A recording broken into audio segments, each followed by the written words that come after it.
U turn নিচ্ছে জামায়াত ইসলামী। বাজ পাখির মতো উড়বে, বাঘের মতো হামলে পড়বে দুর্নীতির উপরে, অন্যায় অনিয়ম চাঁদাবাজির উপরে। ঠিক বাজ পাখির মতোই ঝাপটে পড়বে, ভাগের মতোই আক্রমণ করবে, থাবা মারবে, কোনো কিছুকে ছাড় দিবে না। জামায়াত ইসলামীতে কিছু সংস্কার প্রয়োজন। আপনি কি মনে করেন কিছু সংস্কার প্রয়োজন? আশা করি, আমি নিশ্চিত আপনি মনে করেন। জামায়াত ইসলাম যদি জনতার দল হয়, জনতার পার্টি হয়, তাহলে জনতার এই কথাগুলো শুনবে। জনতার পার্টি হতে হলে আপনাকে জনতার কথা শুনতেই হবে। চাঁদাবাজের কথা, চাঁদাবাজের পার্টি হতে হলে চাঁদাবাজের কথা শুনতে হবে। আপনি বিএনপিকে দেখেন, তারা চাঁদাবাজের বাইরে যেতে পারে না, কারণ ওরাই হলো, চাঁদাবাজরাই হলো ওই দলের প্রধান শক্তি। যাই হোক, জামায়াত ইসলামীতে কিছু সংস্কার প্রয়োজন, এই জিনিসটি সবাই প্রায় একমত।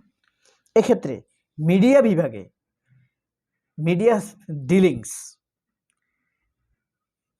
মানে সংস্কার, এই কমিটি সংস্কার অত্যন্ত জরুরি, রীতিমতো ফরজের পর্যায়ে বলা যায়।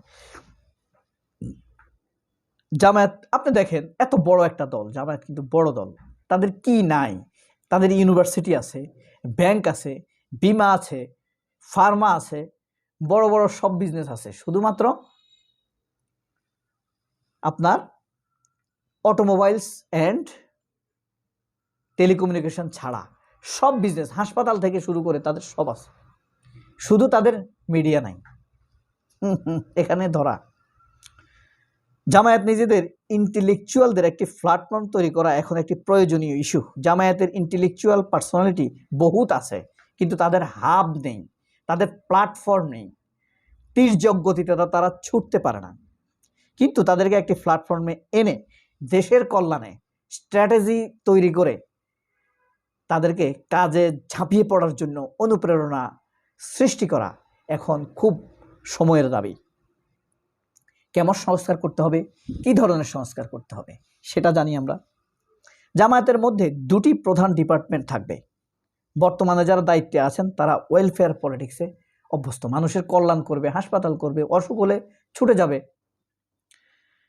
জোর করেও তাদেরকে মেইন পলিটিক্সে নেওয়া যাচ্ছে না। এক্ষেত্রে একটি ডিপার্টমেন্ট থাকবে ওয়েলফেয়ার পলিটিক্স নিয়ে। বর্তমান জামায়াত এই ডিপার্টমেন্টের মূল দায়িত্বে থাকবে। তাদের কাজই থাকবে কোথায় কিভাবে ওয়েলফেয়ার করা যায় তা নিয়ে গবেষণা করা। অন্য আরেকটি ডিপার্টমেন্ট থাকবে স্ট্র্যাটেজিক পলিটিক্স নিয়ে, এবং ডিপার্টমেন্ট থাকবে তরুণ ইন্টেলেকচুয়ালরা। বিশেষ করে এরকম কয়েকজন নাম সাজেস্ট করা যায়। আমেরিকা সার্ভিস না দিয়ে মির্জা গালিবকে ইমিডিয়েট দেশে এনে উচ্চকক্ষে আসন দেওয়া। তুরস্কের শিক্ষকতা ছেড়ে হাফিজুর রহমান অলরেডি দেশে আছেন।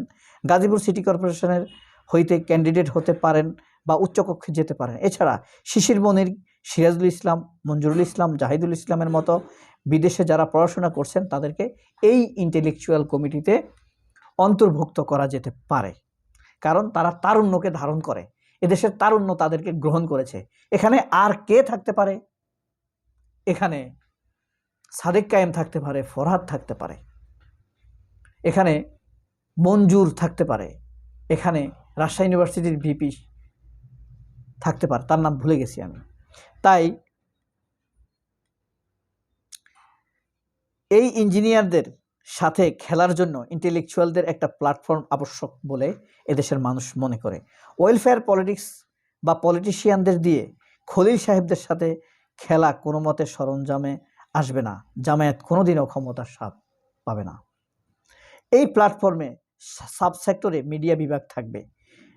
মিডিয়া এখন পলিটিক্স মেইন অ্যাক্টর।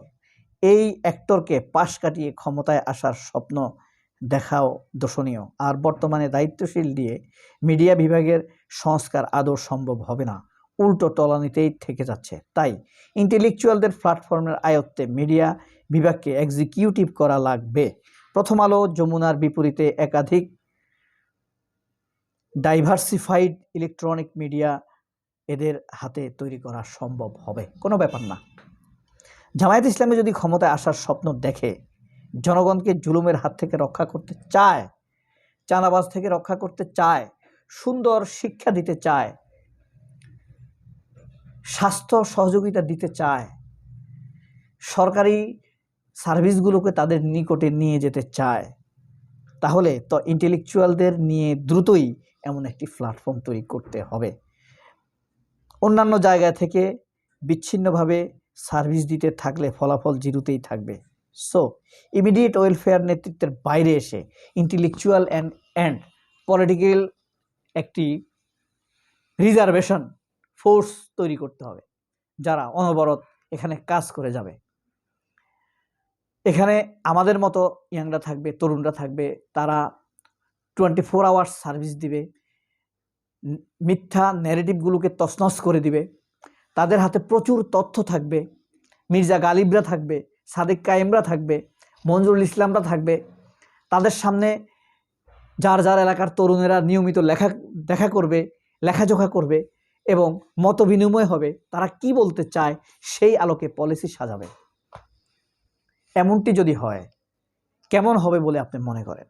আমার মনে হয় তাহলে সর্বগ্রাসী বাজ পাখির মতো ঝাঁপ মারতে পারবে, বাঘের মতো থাবা দিতে পারবে, যে কোনো অন্যায় অবিচারে ছোপ বসাতে পারবে, কোপ বসাতে পারবে।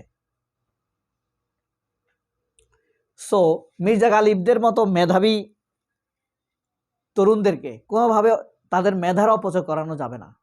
মির্জা গালিব ইউনিভার্সিটির ফার্স্ট হওয়া তরুণ, সে কেন আমেরিকায় গিয়ে সেবা দিবে? সে আমাদের দেশে সেবা দেখ, এদেশের মানুষ তার সেবা পাক, এদেশের মানুষকে সেবার দুয়ার উন্মুক্ত করে দেয়া হোক,